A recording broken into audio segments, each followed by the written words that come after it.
What's the most profitable way parents exploited their kids? Every summer, my family would make sure one of us kids would get injured at a different corporation's property. Slip and falls at Walmart, food poisoning at McDonald's, dog bites at pet stores. My parents would collect the settlement, usually around $30,000, then miraculously, we'd have a full recovery. They called it teaching us acting skills. Really, it was a lawsuit factory. I watched my brother Aaron do his first performance at 7. My parents had him eat expired seafood to induce real vomiting at a Red Lobster. He projectile vomited on 3 tables while my mom screamed about negligence. They collected $35,000 in settlement while Aaron spent a week with food poisoning. When we got home, my father high-fived him for the security cameras. College fund, he laughed, knowing it went straight to their gambling debts. My sister Angela broke protocol once. She was supposed to slip at Target, but she actually fell wrong and fractured her wrist for real. My parents were thrilled. Real injuries meant bigger payouts. They got $75,000, and Angela got nerve damage that still makes her hand shake. I spent years preparing for my performances, learning to cry on command, hold my breath until I turned blue, make myself hyperventilate. My mother, who worked as a paralegal, drilled me constantly on testimony. What do you say if they ask about previous incidents? This has never happened before. We love this store. Wrong answers meant no dinner. Everything changed when I turned 14. My chemistry teacher, Mr. Rodriguez, mentioned something odd. Interesting that your family has had 17 accidents requiring settlements in the past decade. Statistical anomaly. My blood froze. Your cousin mentioned it before graduating, he continued carefully, leaving printouts about fraud on his desk where I could see them. Criminal charges, foster care, federal investigation. My biggest performance came at 15. My parents had upgraded their ambitions. They wanted me to get assaulted by a security guard at a high-end mall. The story. Overzealous guard thought I was shoplifting, got physical, trauma ensued. The potential payout, $250,000, but it required real bruises. The night before, my father hit me repeatedly with a phone book. Doesn't leave specific marks, just general bruising. My mother documented everything with photos, practicing her sob story. You're going to college debt-free, Dad said, punching my ribs. You're welcome. At the mall, I was supposed to pocket something small, get caught, then escalate the situation by resisting. The security guard would naturally restrain me, we'd claim excessive force, cash out. But the guard they picked was a 22-year-old kid, barely older than me. When I pocketed the item, he just said quietly, "Hey man, want to put that back?" No trouble needed. I was supposed to run, make him chase me. Instead, I froze. You okay?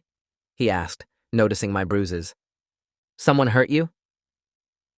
The breaking point was my cousin Jamie. 8 years old, the minimum age my family considered trainable. Her parents had found a new angle, emotional distress from racist incidents at stores.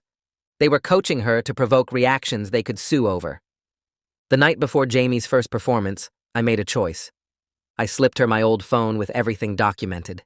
20 years of fraudulent lawsuits, medical records proving fake injuries, their actual playbook with instructions for each scam. If you get scared, I whispered, you call this number. It's a detective who's been investigating our family. The next morning, they took Jamie to perform at a department store, but instead of following the script, she walked up to security and handed them the phone. My parents are making me fake injuries for money, she said clearly. There's proof on here. The FBI raid hit 12 houses simultaneously. Parents, aunts, uncles, grandparents, 3 generations of grifters, 87 fraudulent lawsuits over 20 years, 4 million in stolen settlements. At the trial, my father screamed that I'd destroyed the family. We gave you everything. You gave me PTSD and permanent trust issues, I replied. But here's what the FBI found that changed everything. One of our cousins hadn't survived his performance. What they'd called a drowning accident at a hotel pool had been murder. They'd killed him for a $2 million settlement. I sit in the courtroom completely numb as the FBI agent explains how my cousin didn't drown accidentally. They killed him because a $2 million wrongful death settlement was worth more than his life, and they staged it to look like hotel negligence. The agent shows surveillance footage from the hotel pool area with timestamps proving my aunt and uncle were there when it happened. He explains how they held my cousin underwater while pretending to try to save him for the cameras. The medical examiner found bruising on his shoulders, consistent with being forcibly held down. My hands are shaking so badly I have to grip the armrest to keep them still. The courtroom erupts with family members screaming denials while I just stare at my hands. My father is yelling about lies and conspiracies, while my mother sobs dramatically for the jury. But all I can think about is that I performed in this same operation that killed a kid. I knew they were bad, but I didn't know they were murderers, and suddenly every performance I ever did feels like I was part of something even darker. The judge pounds his gavel for order, but the screaming continues for several minutes. Security guards move toward my relatives as the shouting gets louder. I feel like I might throw up right there in the courtroom. That night in my foster placement, I can't sleep because I keep thinking about my cousin who I barely remember. He was only 6 when he drowned, and I was too young to understand what really happened back then. I lie in the unfamiliar bed staring at the ceiling while my foster parents sleep down the hall. Every time I close my eyes, I see that surveillance footage of the pool. I try to remember his face, but I was only 4 years old, and the memories are fuzzy. I remember him at a family barbecue laughing at something, but I can't remember his voice. The foster home is quiet, except for the sound of a clock ticking somewhere in the house. I get up and walk to the bathroom just to move, just to do something other than lie there thinking about murder. My reflection in the mirror looks wrong, like I'm seeing a stranger who helped kill people. My court-appointed therapist does an emergency session the next morning because my foster parents reported I was having panic attacks. I sit in his office while he asks me questions about how I'm feeling. He explains that learning about the murder isn't my fault, but my brain keeps insisting I should have known somehow. I tell him about lying awake all night seeing that surveillance footage over and over. He writes notes on his clipboard and says, "Trauma responses are normal after learning something this horrible." I ask him how I'm supposed to live knowing my family killed a kid for money. He doesn't have a good answer for that, just says we'll work through it together in therapy. I leave his office feeling exactly the same as when I walked in. The prosecutor calls me in to discuss whether I remember anything about my cousin's death. I tell her I was only 4 years old when it happened, but she says even small details might help prove premeditation. We sit in a conference room with recording equipment while she asks me questions about that summer. I try to explain that I barely remember him at all, just fragments of being at family events together. She shows me photos from the funeral trying to jog my memory. I stare at pictures of relatives I recognize crying and hugging each other. She asks if I noticed anything unusual about how my aunt and uncle acted at the funeral. I tell her I was 4 and mostly remember being confused about why everyone was sad. I force myself to remember that summer and recall my aunt crying at the funeral while my uncle comforted her. Now I realize they were acting even then, performing grief for the insurance investigators and police. I remember my uncle's arm around my aunt's shoulders while she sobbed into his chest.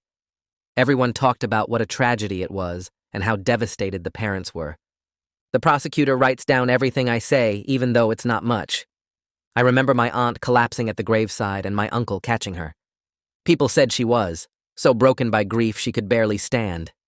But it was all fake, all part of the performance to sell the accident story. I feel sick thinking about how good they were at pretending to mourn the kid they murdered.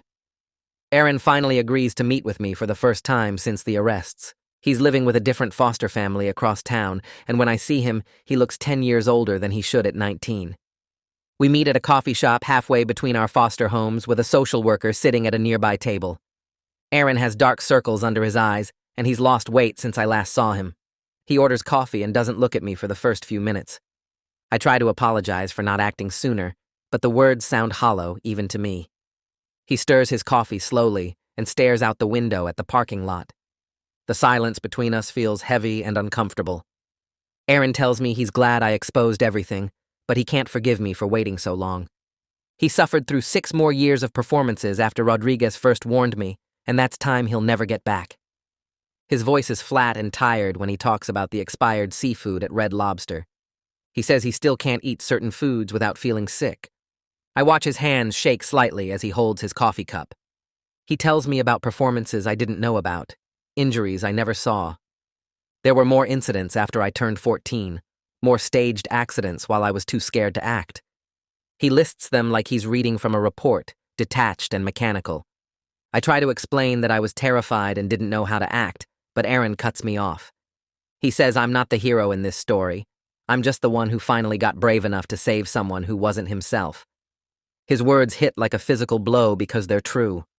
I saved Jamie, but I let Aaron suffer for years before that. He asks me if I ever thought about him during those 6 years while I did nothing. I open my mouth, but no words come out, because what can I possibly say? He stands up and tells me he needs more time before we can be brothers again. I watch him walk out of the coffee shop and get into his foster parents' car. Angela reaches out through her foster family and asks to meet at a supervised visitation center. When I arrive, her hand is shaking from the nerve damage as she pours water, and I feel sick knowing our parents celebrated that injury. She sits across from me at a small table in a room with toys and books for younger kids. The shaking is worse than I remembered, her whole hand trembling as she tries to hold the cup steady.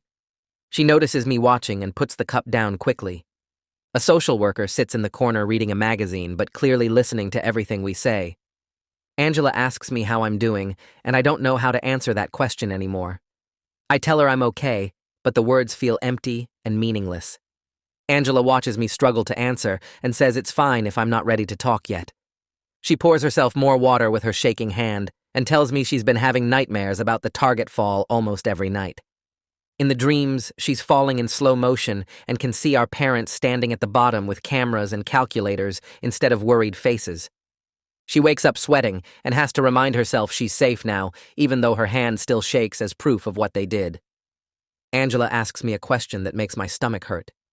She wants to know if I think our parents would have eventually killed one of us if the settlements got big enough. I open my mouth to say no, but the word won't come out because I honestly don't know. After finding out about our cousin who drowned, I can't promise her anything about what our parents were capable of doing. Angela nods slowly, like my silence is the answer she expected, and says she thinks about it constantly. She wonders if her nerve damage saved her life by making her less useful for future performances. The social worker in the corner shifts in her chair and makes a note on her clipboard. We sit in uncomfortable silence for a few minutes before Angela says she forgives me for not acting sooner. She knows I was scared and just a kid too, even if part of her wishes I'd been braver earlier. I thank her, but the guilt still sits heavy in my chest because her forgiveness doesn't change the years she suffered. 3 days after meeting with Angela, I get a call from an FBI agent named Raymond Patton. He tells me he's building a complete timeline of every suspicious incident in our family history going back decades. Agent Patton wants to meet with me to go through old family photos and records to identify relatives and remember details about accidents I might have witnessed or heard about. He explains that the drowning wasn't the only death that looks suspicious now that they know what our family was really doing. I agree to meet him at the FBI field office the next afternoon. My foster parents drive me there and wait in the lobby while I'm escorted to a conference room filled with boxes of documents and photo albums. Agent Patton is older than I expected, with gray hair and tired eyes that make him look like he's seen too much terrible stuff. He shakes my hand and thanks me for coming in to help with the investigation. The table is covered with printed spreadsheets showing dates and settlement amounts going back 30 years. He opens the first photo album and asks me to identify everyone I recognize and tell him anything I remember about them. I point to pictures of aunts and uncles and cousins I haven't thought about in years. Agent Patton makes notes next to each name and asks specific questions about whether I remember them having accidents or getting hurt. We spend 3 hours going through albums, and I start recognizing patterns I never noticed before. 2 other childhood deaths that I thought were just sad accidents suddenly look different when Agent Patton shows me the settlement paperwork next to their photos. A cousin who supposedly fell downstairs and died from head trauma came with a $400,000 payout from a hotel. Another cousin who died from what they called sudden illness at a restaurant resulted in a $600,000 settlement. I feel sick looking at their faces in the photos, knowing they might have been murdered, just like the cousin who drowned. Agent Patton writes everything down and tells me this information is crucial for building the case. He says if they can prove a pattern of killing children for money, the charges get much more serious and the sentences get longer. I leave the FBI office feeling worse than when I arrived, because now I'm wondering how many kids in my family actually died from real accidents versus murder. The next week, my therapist, Fernandez, calls my foster parents and says he needs to increase our sessions to 3 times a week. When I show up for the first extra session, he explains that he's concerned about some things I said in our last meeting. I've been having what he calls intrusive thoughts about all the injuries I faked over the years. I can't stop thinking about the store employees who might have lost their jobs because of our false claims against them. The security guard at the mall who was so kind to me probably had to deal with an investigation because of the assault claim my parents wanted to file. The manager at Red Lobster who got blamed for Aaron's food poisoning might have been fired or demoted. All those people suffered real consequences because my family lied, and I was part of the lies. Fernandez tells me I was a victim and a child who had no choice, but I can't make the guilt go away. He says guilt is a normal response, but I need to separate what I was forced to do from who I actually am as a person. We work on exercises where I write down every incident I remember and then write down my age and what would have happened if I'd refused.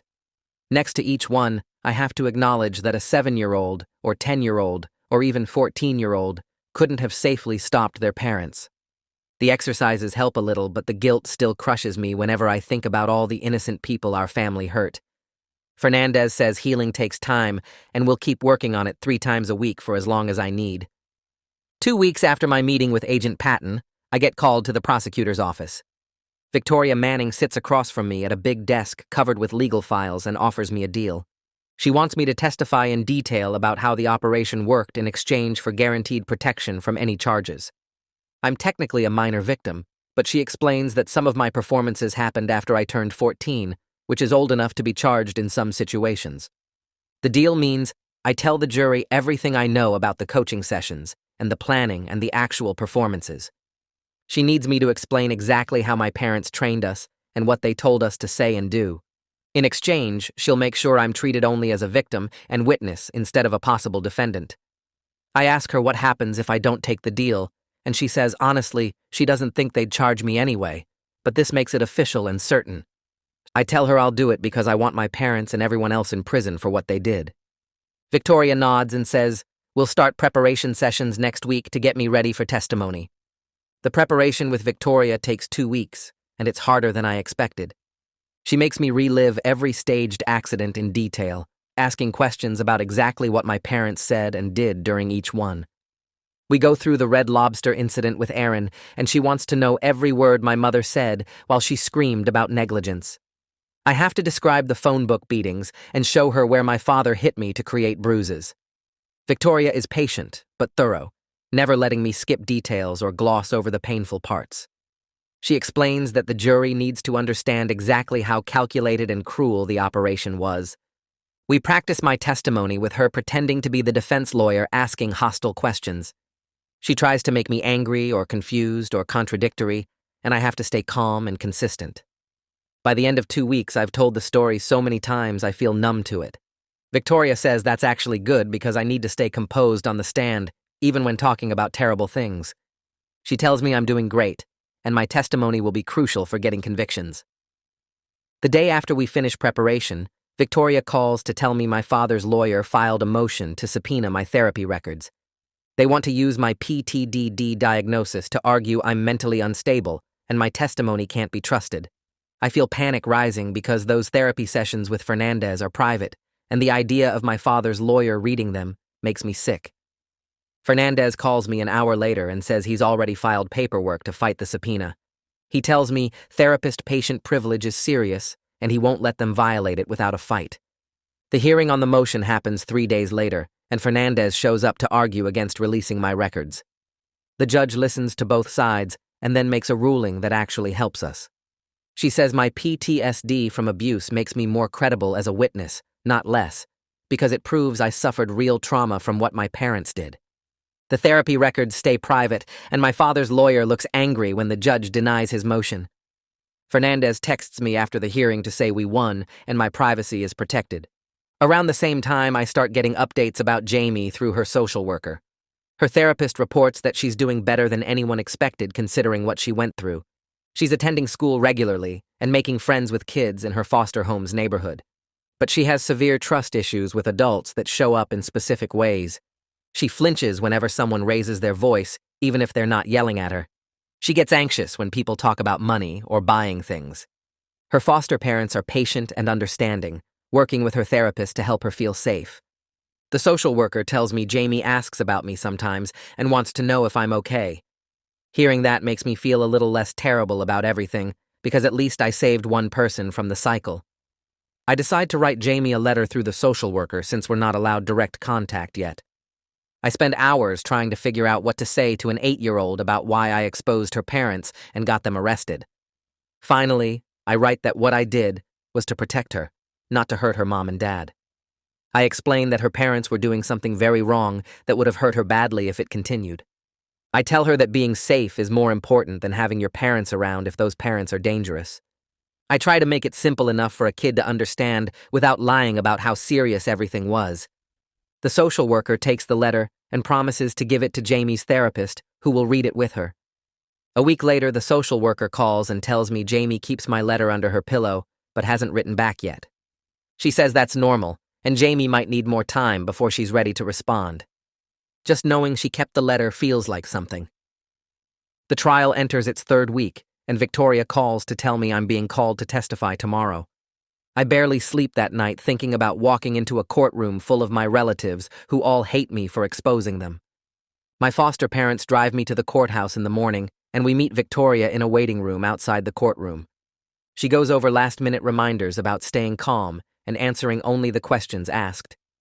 When the bailiff calls my name, I stand up and my legs feel shaky. Walking into that courtroom is like walking into a nightmare.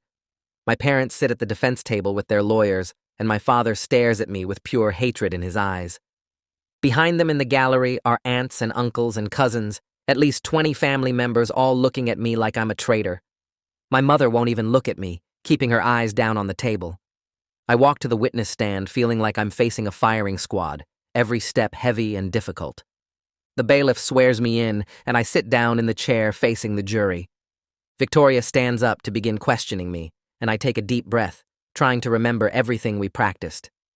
This is it, the moment where I tell the truth about everything, and there's no going back. Victoria starts with basic questions about my age and how long the fraud operation affected me. I answer clearly and directly, keeping my voice steady even though my hands shake under the table where the jury can't see them. She asks me to describe a typical coaching session, and I explain how my mother would drill me for hours on what to say if questioned, making me repeat answers until they sounded natural and believable. Wrong answers meant going to bed hungry, so I learned fast how to perform exactly what they wanted. The jury takes notes while I talk, and I can feel my father's eyes burning into me from the defense table, but I don't look at him. Victoria moves to specific incidents and asks me to describe Aaron's Red Lobster performance. I tell them how my parents deliberately fed him expired seafood to make him sick, how he threw up all over 3 tables. While customers screamed and ran away, how my mother acted hysterical about negligence while my father filmed everything on his phone for evidence. Aaron was 7 years old and spent a week with food poisoning so bad he couldn't keep water down, but our parents celebrated because they got $35,000. Several jury members look horrified, and one woman in the front row wipes her eyes with a tissue. I describe coming home after the settlement and watching my father high-five Aaron for the security cameras, laughing about college funds while Aaron was still pale and weak from being sick. The questions continue for hours, and Victoria asks about Angela's Target fall. I explain how she was supposed to fake a slip, but actually fractured her wrist for real, and instead of being concerned about her injury, our parents were thrilled because real damage meant bigger payouts. They got $75,000, and Angela got permanent nerve damage that still makes her hand shake when she tries to write or hold things. I demonstrate how her hand trembles by holding up my own hand and shaking it slightly, and the jury watches with these awful expressions, like they can't believe parents would do this to their own kids. Victoria asks about my own training, and I describe learning to cry on command, holding my breath until I turned blue, making myself hyperventilate on purpose. My mother drilled me constantly on testimony, making me practice answers to every possible question investigators might ask. I had to memorize exact phrases and deliver them with the right emotion, like an actor learning lines, except the consequences for messing up were way worse than a bad review. If I couldn't perform the answers perfectly, I didn't eat dinner that night, so I became really good at lying convincingly because hunger is a powerful motivator when you're a kid. The phone book beatings come next, and the courtroom gets very quiet. I explain how my father hit me repeatedly the night before the mall incident, using a phone book because it doesn't leave specific marks, just general bruising that looks like restraint injuries. My mother took photos of every bruise to document the damage, practicing her crying and her story about the aggressive security guard. I pull up my shirt slightly to show the jury some scars that are still visible on my ribs from that night, and the woman in the front row starts crying harder.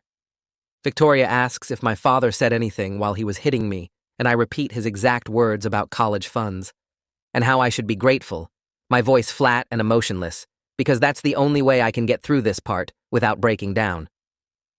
The cross-examination starts after a short break, and my father's lawyer stands up with this aggressive posture, like he's going to destroy my credibility.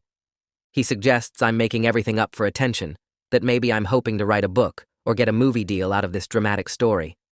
He points out that I'm 15 years old, and teenagers are known for exaggerating and seeking attention. So how can the jury trust anything I say when I clearly have motivation to lie? I feel anger rising in my chest, but I keep my voice calm and look directly at my father for the first time since entering the courtroom.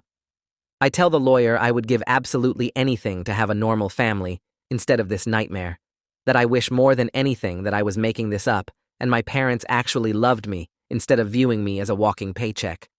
The lawyer keeps pushing, asking why I waited so long to report anything if the abuse was really that bad. He suggests that if things were truly as horrible as I claim, I would have told someone years ago instead of waiting until I was 15. I explain that I was terrified of what would happen, that my parents controlled everything in my life, including food and shelter, that I watched what happened to kids in foster care and was scared it would be worse than staying. I tell him about Mr. Rodriguez leaving those printouts where I could see them, about learning what criminal charges and federal investigations meant, about finally understanding there might be a way out that didn't end with me on the streets. 3 days after my testimony finishes, Victoria calls to tell me that 3 more cousins have come forward. They're distant relatives I barely know, but they all have similar stories about being forced into performances, coached on testimony, and threatened if they didn't cooperate. One cousin describes being 12 years old and told to provoke a dog at a pet store until it bit her, then acting traumatized while her parents collected $40,000. Another talks about being pushed downstairs at a shopping mall and told to say the railing was broken, even though it wasn't. The FBI realizes the operation is way bigger than they initially discovered, going back 30 years to my grandparents who apparently started this whole thing in the 90s. Agent Patton calls me directly the following week and asks if I can come to the FBI office for an interview. When I arrive with my foster parents, he sits me down in a conference room and explains they're now investigating 12 suspicious deaths across 3 decades. What started as a fraud case has become a potential serial murder investigation because the pattern is too clear to ignore. Multiple children in my extended family died under circumstances that resulted in massive insurance payouts, and the FBI believes at least some of these deaths were deliberate.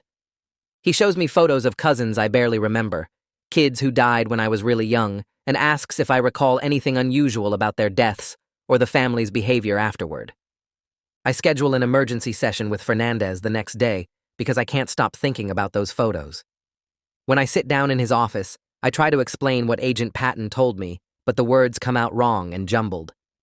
Fernandez asks me to take deep breaths and slow down, but instead, I start talking faster about how my entire family is basically a murder cult that used children as disposable income sources. They didn't just exploit us for fraud. They actually killed kids when the payout was big enough, and I'm related to these people. I share their blood. I was trained to be just like them. My hands start shaking, and then my whole body is shaking, and I can't make it stop no matter how hard I try. Fernandez moves his chair closer and tells me I'm having a panic attack, but I can't stop shaking or thinking about those dead cousins, and how easily I could have been one of them if my performances had gone wrong or if I'd gotten injured badly enough to be worth more dead than alive. Fernandez eventually calls my foster parents to come get me because I'm not calming down, and he's worried I might hurt myself if I try to drive home in this state. They arrive 20 minutes later and find me still shaking on his couch, unable to speak coherently or stop the panic that's taken over my entire body. Aaron shows up at my foster home 2 days later without calling first. My foster mom answers the door and then comes to get me, saying my brother is on the front porch and wants to talk. I walk outside, and Aaron is sitting on the porch steps, staring at nothing, and I sit down next to him without saying anything. We stay like that for almost 2 hours, just sitting in silence while the sun moves across the sky and neighbors walk past with their dogs. Finally, Aaron speaks and says he doesn't forgive me yet for waiting as long as I did, for all the years he suffered while I was too scared to act. He says he understands I was just a kid too, that I was as trapped as he was, that fear makes people do things that don't make sense later. He says maybe someday we can actually be brothers again, instead of just two people who survived the same nightmare. I don't know what to say to that, so I just nod and we go back to sitting in silence. But this time, it feels slightly different, like maybe there's a tiny possibility of something better eventually. Aaron stands up after a while and says he needs to go, but he squeezes my shoulder briefly before walking away, and that small gesture makes me want to cry more than anything else that's happened. Angela calls me the next evening and she's crying so hard I can barely understand what she's saying. I ask her to slow down and breathe, and she finally manages to explain that Victoria showed her documents the FBI found. Our parents tried to take out a life insurance policy on Angela after her target injury, a big policy that would pay out if she died accidentally. Victoria thinks they were planning to kill her if the nerve damage got worse and she became less useful for performances, if she couldn't do the physical acting anymore and became more valuable dead than damaged. I get called back to the witness stand 3 days later, and Victoria walks me through the mall security guard incident again, this time with more specific questions about the injuries. She asks me to describe how my father hit me with the phone book, and I explain that he made me stand against the wall while he struck my ribs and back repeatedly, telling me the bruises needed to look random instead of patterned. The jury shifts in their seats, and a few people look away when Victoria displays the photos on the courtroom screen, images my mother took the night before, showing purple and yellow marks across my torso. One juror covers her mouth, and another starts crying quietly while I point out specific bruises and explain which hits caused each one. My father's lawyer tries to argue the photos could have been faked or taken at a different time, but Victoria produces metadata proving they were taken the exact night before the mall incident, along with text messages between my parents discussing camera angles and lighting. I have to describe standing in our bathroom while my mother adjusted the flash settings and told me to turn slightly so the bruising showed better, treating the whole thing like a professional photo shoot instead of documentation of child abuse. My mother's defense attorney stands up during the next session and argues that she was a victim too, claiming my father controlled and manipulated her into participating against her will. The lawyer shows the jury photos of my mother looking scared in some old family pictures and suggests she lived in fear of my father's anger if she didn't cooperate with his schemes. Requested Reads is on Spotify now. Check out link in the description or comments. But then, Victoria plays audio recordings the FBI found on my mother's laptop, conversations she recorded herself as backup documentation in case the fraud ever got investigated.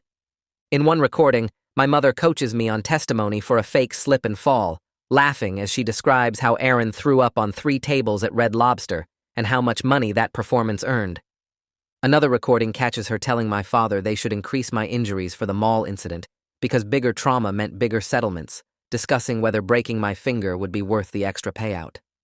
The jury's faces change completely as they listen to my mother's voice sounding happy and excited about hurting her own children for money, and several jurors glare at her lawyer when he tries to maintain she was somehow forced into this behavior. The social worker brings me a letter from Jamie 2 weeks after my second testimony, and I take it to my room before opening the envelope. Inside is a single sheet of paper with "Thank you for saving me," written in careful kid handwriting, along with a drawing of 2 stick figures holding hands with a sun in the corner. One figure has longer hair like Jamie, and the other is taller like me, and she drew hearts floating around both people. I sit on my bed staring at the drawing for a long time before the tears start, and once they begin, I can't stop them for over an hour. My foster mom checks on me twice, but I just shake my head and keep crying while holding Jamie's letter, thinking about how close she came to entering the same nightmare I spent my whole childhood trapped inside. The drawing goes into my desk drawer where I can look at it whenever I need to remember why I made the choice to expose everyone, even on days when the guilt about destroying my family feels overwhelming. Victoria calls me to her office downtown and tells me the defense attorneys approached her about plea deals for my parents and several other family members. She says they want to negotiate reduced sentences in exchange for guilty pleas and cooperation with ongoing investigations into other potential victims. I ask what she told them, and Victoria leans forward with her hands folded on the desk, saying she refused anything less than maximum sentences for every single person involved. She explains that she wants these people to die in prison for what they did to their own children, that the evidence is strong enough to win at trial, and she won't let them escape full punishment through negotiation.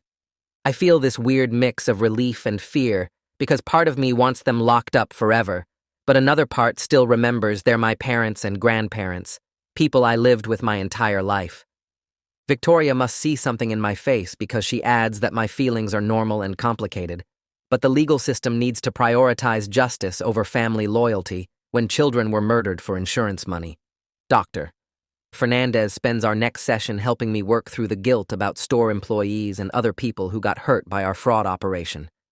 I tell him about lying awake at night thinking about security guards who probably lost their jobs after we accused them of assault, or managers who got fired when we claimed food poisoning at their restaurants. He explains that I was a child victim forced to participate, and the responsibility belongs entirely to the adults who created and ran the operation.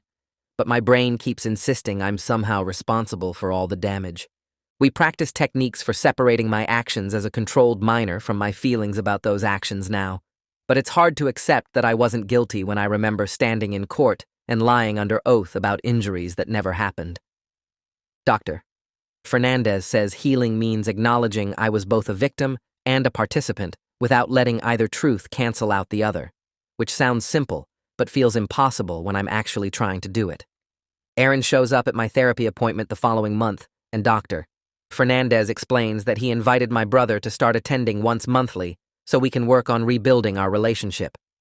Aaron sits in the chair across from me, and we both stare at different corners of the room for the first 10 minutes while Dr. Fernandez asks gentle questions about our memories of each other before the arrests.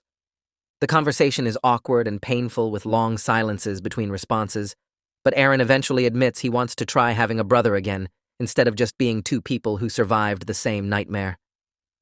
Dr. Fernandez says healing family bonds takes years of consistent effort, and we shouldn't expect quick progress or easy forgiveness, that showing up regularly is more important than feeling comfortable right away. By the end of the session, Aaron and I managed to talk for 5 minutes about his college classes without either of us shutting down, which feels like a tiny victory, even though we're still basically strangers. Agent Patton calls my foster home and asks to meet with me and my foster parents about new developments in the investigation. We drive to the FBI office, and he shows us documents confirming that 2 other childhood deaths in our extended family were definitely murders staged as accidents. My aunt and uncle killed their own son for a settlement when he was 9 years old, making it look like he fell off playground equipment at a park they were suing. My grandparents helped plan that murder and provided coaching on how to act devastated for the insurance investigators, treating their grandson's death as a business transaction instead of a tragedy. Agent Patton explains they found emails between family members discussing which child would be easiest to kill without raising suspicion, evaluating their own kids like products based on how much money their deaths could generate. I feel sick reading the emails where my grandmother suggests my aunt's son because he was small for his age, and a fall would look more believable, like they were planning a grocery list instead of murdering a child. Victoria subpoenas me again to testify about what I remember of those cousins before they died, even though I was very young when both murders happened. I sit in the witness box trying to pull up memories from when I was 4 and 6 years old, vague images of family gatherings and kids playing in backyards. I recall one cousin seeming scared around his parents and hiding behind furniture when his father called his name, but I was too little to understand why he acted that way. Now I realize he was terrified because he knew something was wrong, that his parents looked at him differently than other parents looked at their kids. I describe another cousin crying at a family barbecue when his mother grabbed his arm too hard and how the adults all laughed and said he was being dramatic. The prosecutor asks me to identify family members in old photos and point out which ones are now confirmed murderers. And it's surreal to look at pictures of birthday parties and holidays, knowing some of those smiling adults killed their own children within months of those photos being taken. The trial drags on for 7 weeks total, with endless testimony from FBI agents, forensic accountants, medical examiners, and family members who turned state's evidence. I stay with my foster family during the jury deliberation and try not to obsess over every possible outcome, but I check my phone constantly waiting for updates from Victoria. 3 days pass while the jury reviews evidence and debates verdicts, and I barely sleep because I keep imagining scenarios where my parents get acquitted and come after me for revenge. My foster dad takes away my phone on the third night and makes me watch a movie with them to distract my brain from spinning in circles. But I can't focus on the screen because I'm too busy wondering if the jury believes all the evidence or if they think I'm just a kid who wanted attention. The verdicts come back guilty on all major charges for my parents, grandparents, and 4 aunts and uncles who were part of the core operation. Multiple counts of fraud, child abuse, conspiracy, and 3 counts of first-degree murder spread across different family members who participated in killing children. Victoria calls me immediately after the verdicts are read, and I can hear relief in her voice when she says the jury believed everything and convicted on every significant charge.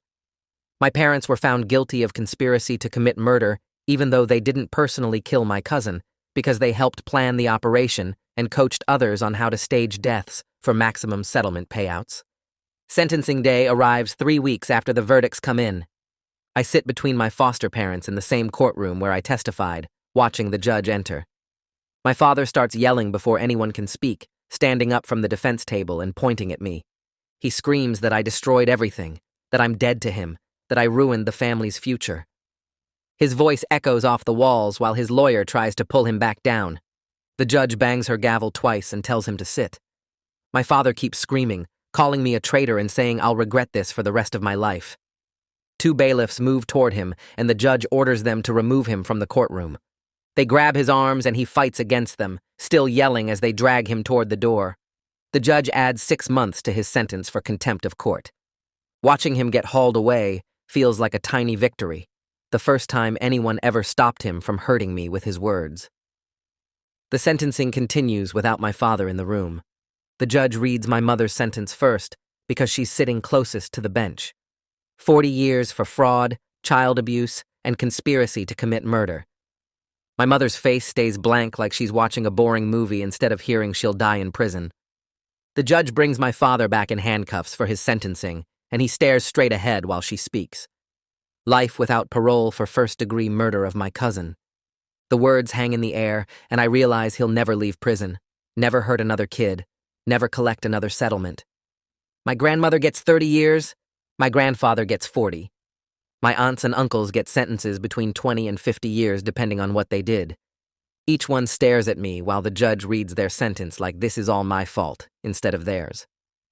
Walking out of the courthouse after everything is done, I feel relief wash over me, but also guilt that makes my stomach hurt. The sun is too bright after sitting in that dark courtroom for hours.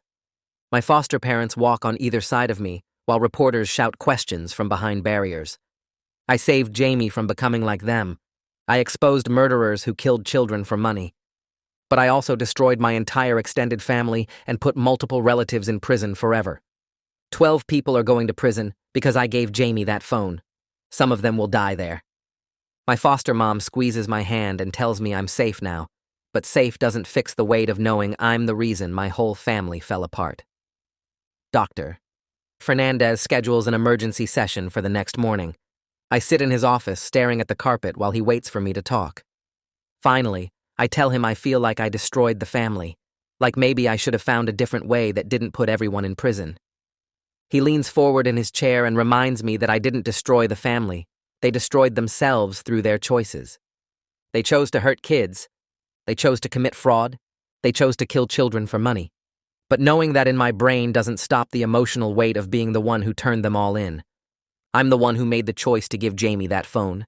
I'm the one who caused the FBI raid. Doctor. Fernandez says I saved lives, including my own, but it still feels like I broke something that can't be fixed. 2 weeks later, Angela, Aaron, and I meet with a victim compensation lawyer in a small office downtown. The lawyer is a woman with gray hair who talks slowly and carefully, like she knows we're fragile. She explains we're entitled to restitution from the stolen settlement money the FBI recovered. $4 million split between all the victims, which includes us and the corporations they defrauded. The amount won't undo the damage they caused or fix Angela's hand or erase Aaron's memories of food poisoning. but it might pay for college and ongoing therapy for all of us.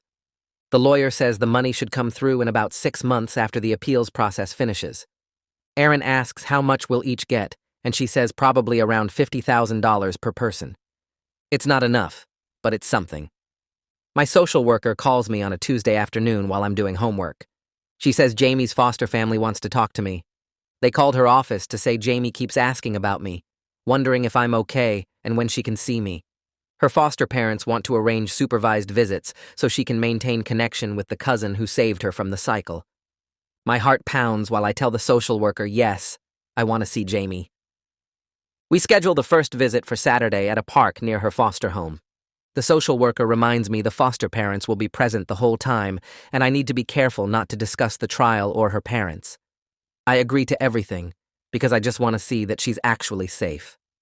Saturday comes, and I meet Jamie at a park with wooden playground equipment and picnic tables.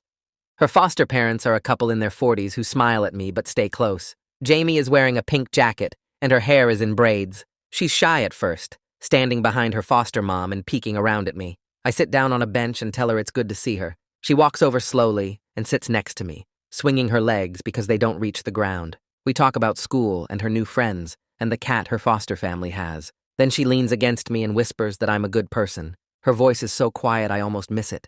I almost break down crying right there, but I hold it together because I don't want to scare her. Her foster dad suggests we walk to the playground, and Jamie grabs my hand like it's the most natural thing in the world.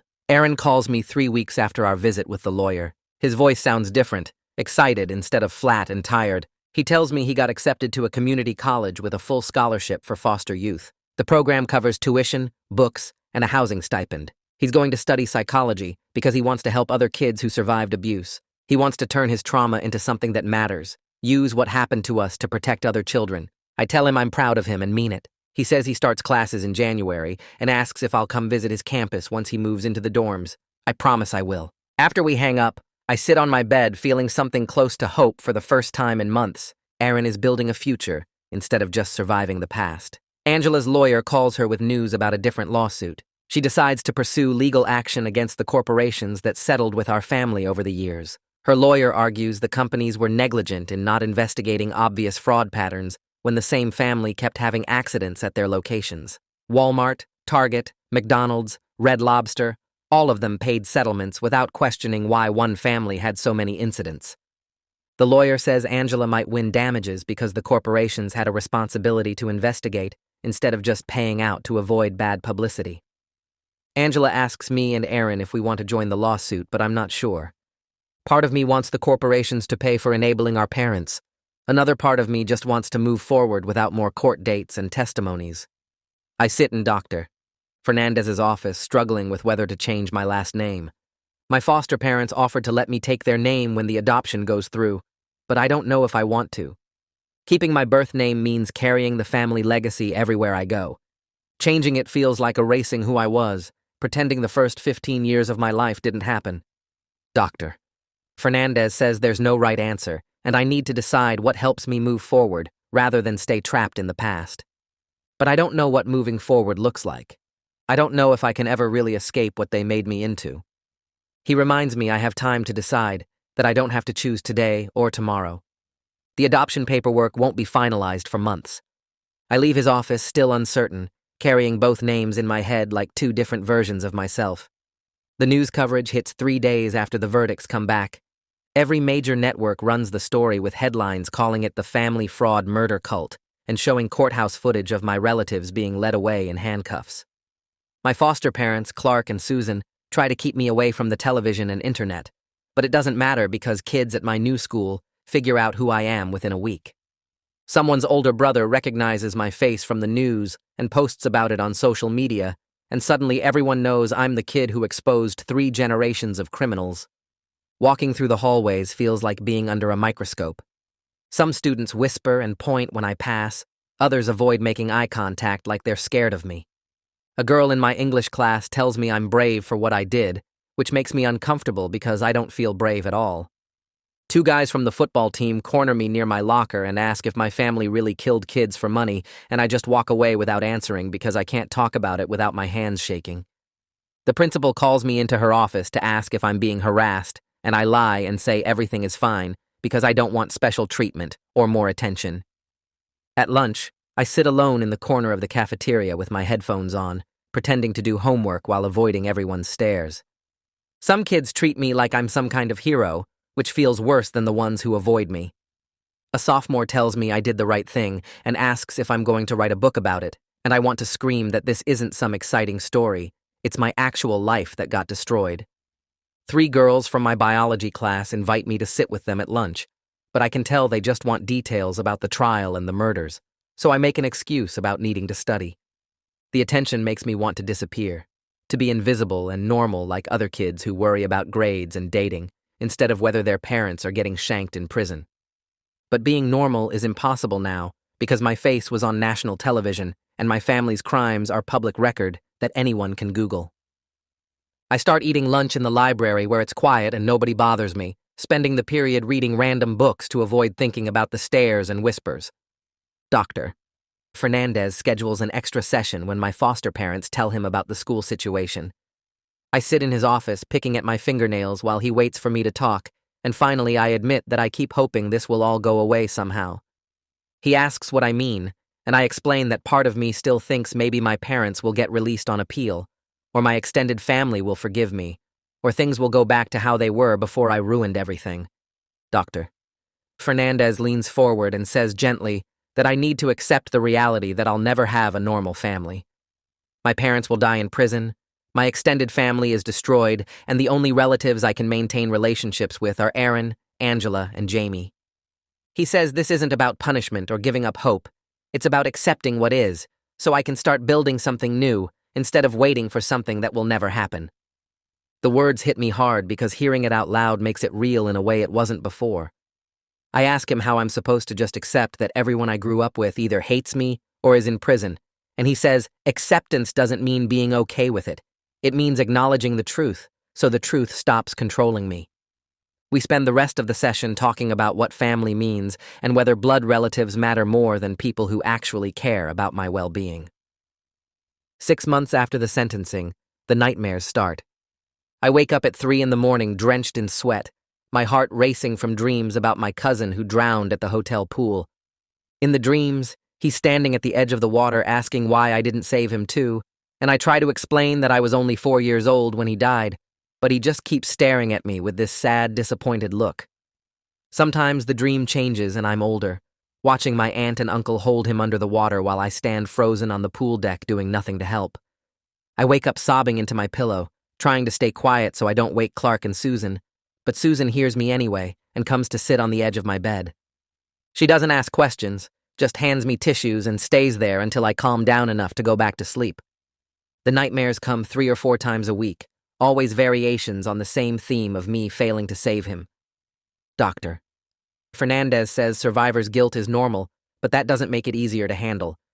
I tell him I logically know I was too young to help anyone, but my brain doesn't care about logic at 3 a.m. when I'm dreaming about a dead kid asking why I let him die.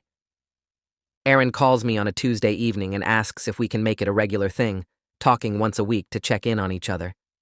I agree immediately because hearing his voice makes me feel less alone in this mess. Some weeks we barely talk, just confirming we're both still alive and functioning before hanging up after 10 minutes.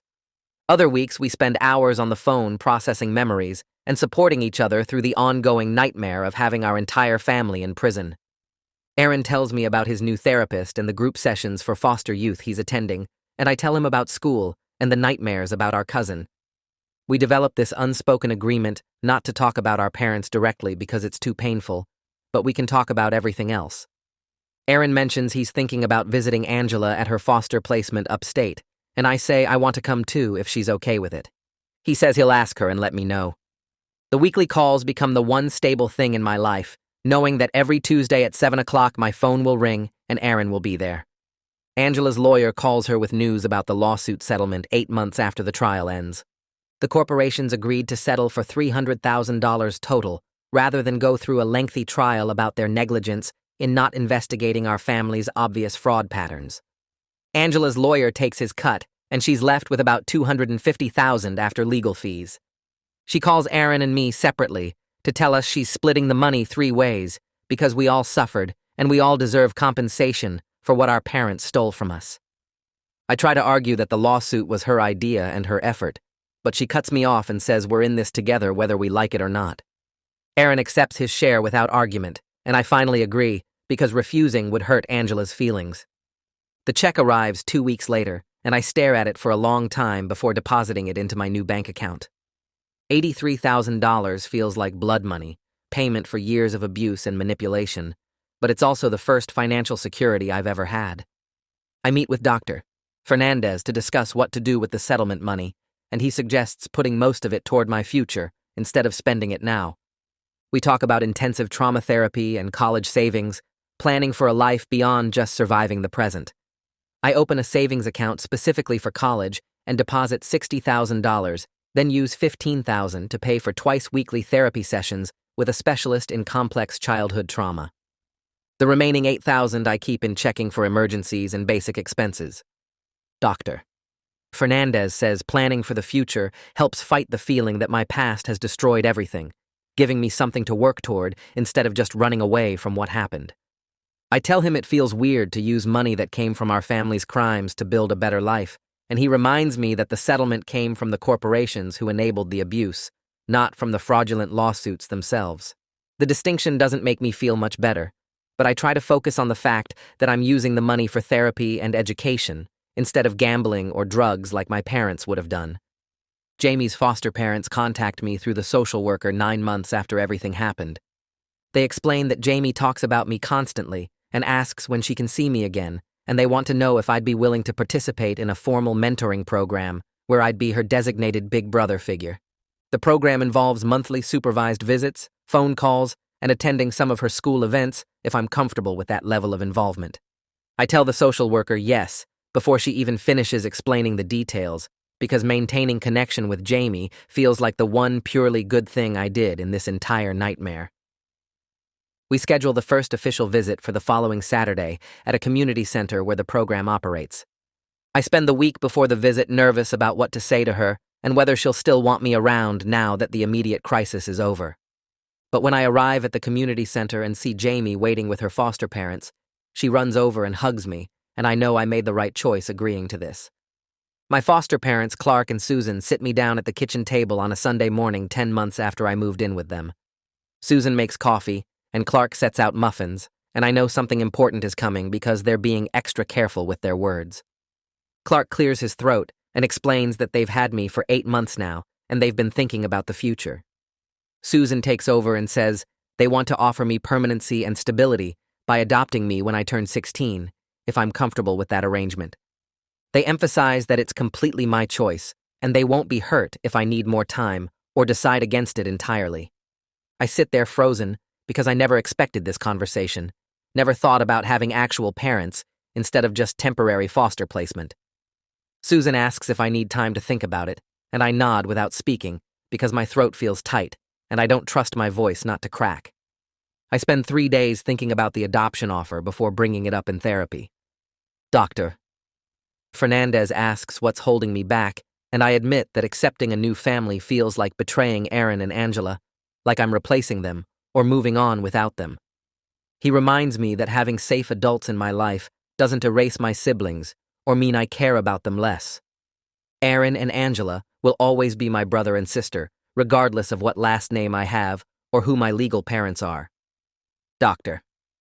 Fernandez explains that family isn't a limited resource where loving one person means having less love for others, and that Aaron and Angela probably want me to have stability, even if it's something they don't have themselves. I tell him I'm scared that accepting the adoption means admitting my original family is really gone forever, and he says that's exactly what it means, but pretending otherwise won't bring them back or undo what they did. The session ends with me still uncertain, but understanding that I need to make a choice based on what's best for my future, not what feels safest for my past. I call Aaron that night and tell him about the adoption offer. He's quiet for a long time on the other end of the phone, and I can hear him breathing while he thinks about what to say. Finally, he tells me he thinks I should do it, that having real parents who want to protect me is something he wishes he could have too. His foster placement is just temporary until he turns 19 and ages out of the system, and then he'll be on his own without any safety net or family support. He says he wants at least one of us to have real stability instead of just surviving until we're old enough to be kicked out. I tell him it feels wrong to have something he doesn't have, like I'm abandoning him by accepting this family, but he cuts me off and says that's stupid thinking. He reminds me that we're brothers no matter what last name I have or who my legal parents are, and that me being safe doesn't hurt him or take anything away from our relationship. We talk for another hour about memories from before everything fell apart, and when we hang up, I feel like maybe accepting the adoption isn't betraying anyone. I tell Clark and Susan the next morning that I want them to adopt me. Susan cries and hugs me while Clark shakes my hand like we're making an official agreement, and then they explain what the legal process looks like. They have to file paperwork with the court, get approval from my social worker, and wait for a judge to finalize everything, which usually takes about 6 months. It feels strange and scary to commit to this new family after spending my whole life performing for parents who only valued me as income, but it also feels like maybe I can have something stable and safe for the first time ever. Susan takes me shopping for school supplies that afternoon and lets me pick out everything I want without checking price tags or calculating how much money each item might generate in a future lawsuit. The simple act of buying a backpack because I like the color instead of because it fits some scheme makes me want to cry in the middle of the store. Angela calls me a week later with news that she got accepted to college with a full scholarship for former foster youth. She's planning to study social work with a focus on child protective services because she wants to help identify abuse that other people might miss. She tells me she knows all the signs now, all the patterns that teachers and doctors should have caught in our family but didn't, and she wants to be the person who actually pays attention to kids who seem wrong. Her settlement money from the corporations will cover her living expenses and therapy, so she won't have to work while she's studying. I tell her I'm proud of her for turning everything we went through into something that might help other kids, and she says she's proud of me for saving Jamie before she got pulled all the way into the cycle. We talk about Aaron and agree we need to stay connected as siblings, even though we're all in different places now, building separate lives from the ruins of our destroyed family. The three of us create a group chat the next day where we can share small victories and support each other through bad days. Aaron posts about getting a B on his psychology exam. Angela shares a photo of her college acceptance letter, and I tell them about the adoption process starting. It's not the family we should have had, with parents who actually loved us and protected us from harm, but it's the family we're building ourselves from what's left. We make a rule that we have to check in at least once a day, even if it's just to say we're okay, because none of us wants to lose contact with the only people who really understand what we survived. Some days the chat is full of messages and jokes. Other days it's just 3 people saying they're having nightmares and need to know they're not alone. Dr. Fernandez says this kind of sibling support is crucial for our healing, that we're creating the safety net our parents should have provided, but never did. Jamie starts writing me letters every week through her foster parents. They're written in careful kid handwriting on lined paper, telling me about her new school and the friends she's making, and how her foster mom lets her pick out her own clothes. She draws pictures of her foster family's dog and the playground near their house, and every letter ends with her saying she's happy and safe now. Reading about her thriving in safety makes everything I went through to save her feel worthwhile, even the parts where I destroyed my entire extended family and put multiple relatives in prison. Her foster parents include notes thanking me for what I did and saying Jamie talks about me constantly as the cousin who protected her. They want to arrange more visits once the court approves their adoption of her, so we can maintain our relationship as she grows up. I keep all her letters in a box under my bed and reread them when I'm having bad days and questioning whether exposing the family was the right choice. The state legislative committee contacts me 2 months after the trial ends. They want me to testify about fraud patterns and child abuse indicators so they can pass new laws requiring investigation when families have multiple accident claims. I spend a week preparing with their staff lawyers, going over every detail of how our operation worked and what red flags should have triggered earlier intervention. Standing in front of the committee feels different from testifying at the criminal trial, less about punishing my family and more about preventing future kids from suffering the same way. I explain how my mother coached us on testimony, how my father created authentic injuries for bigger payouts, how the corporations settled quickly without investigating obvious patterns. Several committee members look sick by the time I finish describing Aaron's deliberate food poisoning at age 7. They passed the legislation 3 weeks later, requiring insurance companies and corporations to report families with more than 3 accident claims in 5 years for mandatory investigation. My story helped create a law that might actually protect kids whose parents see them as profit sources instead of children. Doctor. Fernandez reduces my therapy to once a week because I'm making real progress in managing my PTSD symptoms. I still have bad days where I can't get out of bed, still have nightmares about my father hitting me with the phone book, still flinch when people move too quickly near me. But I'm learning to function despite the permanent damage, learning to recognize when I'm having flashbacks versus reacting to actual danger. He says, I'll probably need therapy for the rest of my life to manage the trauma, but that's okay, because healing isn't about being fixed. It's about learning to live with what happened. Some weeks I only see him once and feel fine. Other weeks I need emergency sessions because something triggered a memory I can't handle alone. He reminds me that progress isn't linear, that having bad days doesn't erase the good days, and that I'm doing better than most people would after exposing murderers in their own family. My adoption is finalized 6 months after Clark and Susan first asked me. We stand in family court while the judge signs the paperwork making me legally their son, and I have to fight not to cry in front of everyone. Standing in court with people who actually want to protect me instead of exploit me feels surreal and overwhelming in the best way possible. The judge congratulates us and says she's glad to see a positive outcome from such a difficult case, and Clark shakes my hand again while Susan hugs me tight. They give me a card that night with my new birth certificate inside, showing their last name instead of my biological parents' name, and it feels like proof that I really do get to start over.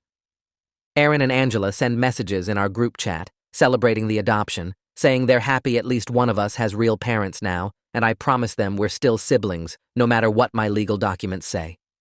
Aaron, Angela, and I visit Jamie together for the first time since everything happened. Her foster parents arrange it at a park where we can all spend the afternoon together without too much structure or pressure. Jamie runs to hug each of us when we arrive, and seeing all 4 of us cousin siblings together and safe feels like proof that exposing the family was the right choice despite the cost. We push her on the swings and play on the playground equipment while her foster parents watch from a nearby bench, giving us space to reconnect. Jamie tells us about her new school and shows us a spelling test she got 100% on, and Aaron picks her up and spins her around while she giggles. For a few hours, we're just kids playing in a park instead of abuse survivors dealing with trauma, and it's the closest thing to normal any of us have felt in years. When it's time to leave, Jamie makes us all promise to visit again soon, and we take a group photo that Angela posts in our chat with the caption, "The family we chose." I start my junior year of high school with my new legal name and my adoptive parents' support. Kids at the school know my story because the trial was all over the news, and some of them treat me like a celebrity, while others avoid me completely. I'm learning to set boundaries about what I'll discuss and what stays private, telling people I don't want to talk about the details when they ask invasive questions. My guidance counselor checks in with me weekly to make sure I'm handling the attention okay, and Clark and Susan told the principal to shut down any bullying immediately.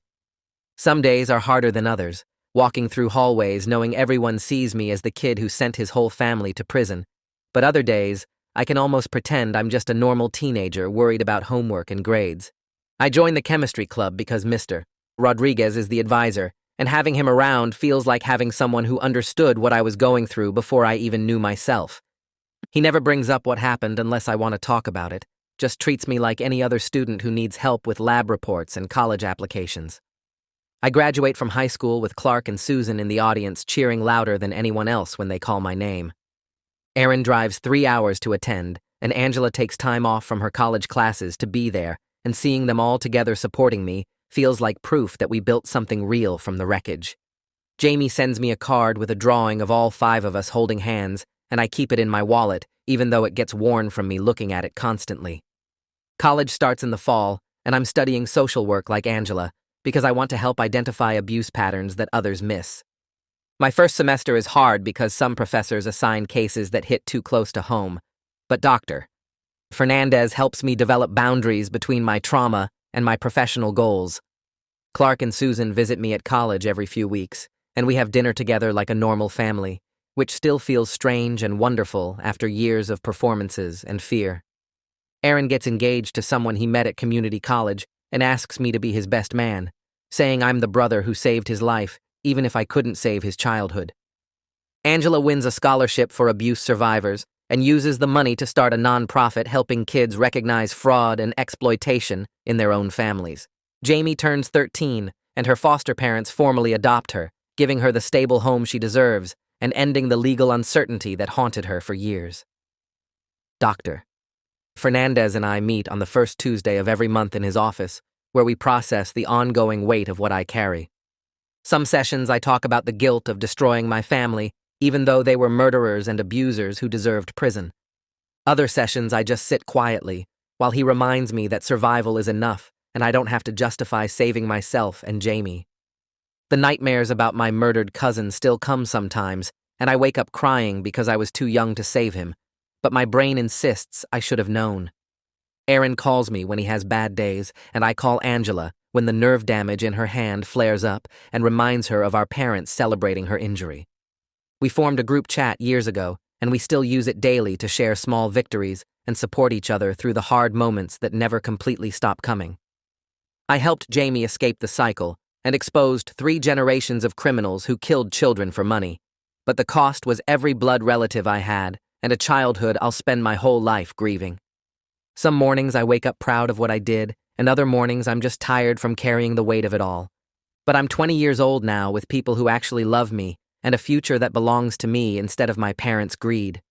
I survived something that should have destroyed me, and I'm learning slowly that being a real person means I get to choose my own path instead of performing someone else's script. That's today's story wrapped up. I'm really happy you were here to share it with me.